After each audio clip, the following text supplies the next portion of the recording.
প্রযুক্তির এ যুগে প্রায় সবার হাতেই রয়েছে স্মার্টফোন।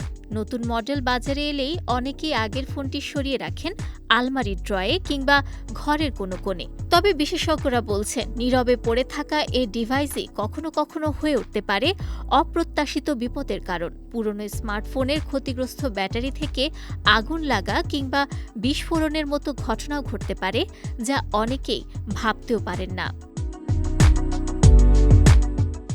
বেশিরভাগ স্মার্টফোনেই ব্যবহৃত হয় লিথিয়াম আয়ন ব্যাটারি।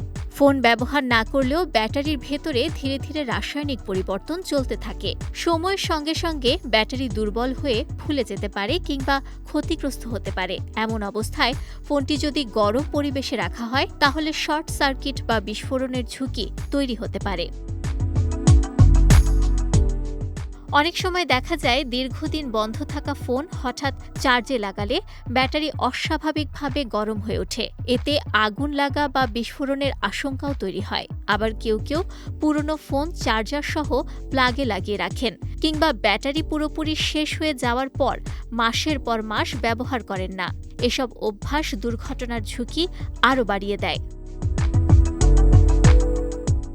শুধু নিরাপত্তার দিক থেকেই নয়, পরিবেশের জন্য পুরনো ফোন একটি বড় সমস্যা হয়ে উঠতে পারে। স্মার্টফোনের ব্যাটারি ও ভেতরের ইলেকট্রনিক উপাদানে বিভিন্ন ধরনের ক্ষতিকর রাসায়নিক থাকে। এসব উপাদান যদি সঠিকভাবে নিষ্পত্তি না করা হয়, তাহলে তা মাটি ও পানির জন্য ক্ষতিকর হতে পারে। বিশেষজ্ঞরা বলছেন, পুরনো ফোন সংরক্ষণ বা ফেলে দেওয়ার ক্ষেত্রেও কিছু সতর্কতা মেনে চলা জরুরি। যেমন ব্যাটারি ফুলে গেলে দ্রুত ব্যবহার বন্ধ করা, দীর্ঘদিন ফোন ব্যবহার না করলে আংশিক চার্জ দিয়ে রাখা, গরম বা আর্দ্র স্থানে ফোন না রাখা এবং অপ্রয়োজনীয় ফোন রিসাইক্লিং সেন্টারে জমা দেয়া।